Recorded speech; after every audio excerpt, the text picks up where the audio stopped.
Last year, I opened up for the first time about my experience with severe alopecia areata. Today, I'm so happy to be partnering with Pfizer to share even more about my story. You probably can't tell, but in this photo, I'm actually wearing hair extensions, which I did a lot in my early 20s. This was around the time I first started noticing significant hair loss, starting with a really noticeable patch right at the front of my head. I had an appointment with my hair colorist and decided to ask her about it, and she suggested I go talk to my dermatologist.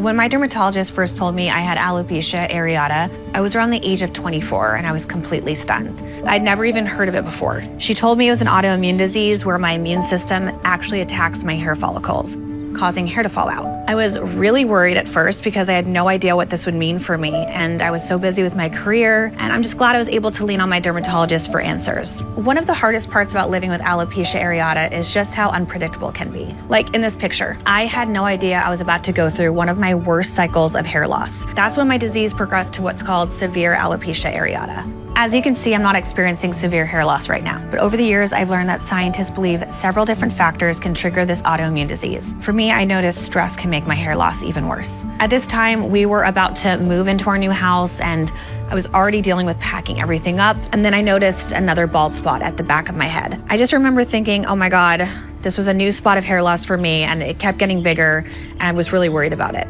My reaction has always been to hide my hair loss, and that's what I'm doing in this picture. I would part my hair differently or wear it down or use different accessories, and part of hiding meant hiding my diagnosis for a long time too. When I first got vulnerable about alopecia areata, around the time this photo was taken, I was worried about being judged, but I was thrilled to see I got so many comments of support. There are so many people like me living with alopecia areata, and it's nice to know I'm not alone. If I can tell you one thing, it's that everyone has a unique experience with alopecia areata. So it's so important to lean on friends and family for support and to be open with your dermatologist about your hair loss. I'm so excited to be partnering with Pfizer to share my story. There's more to come, so stay tuned.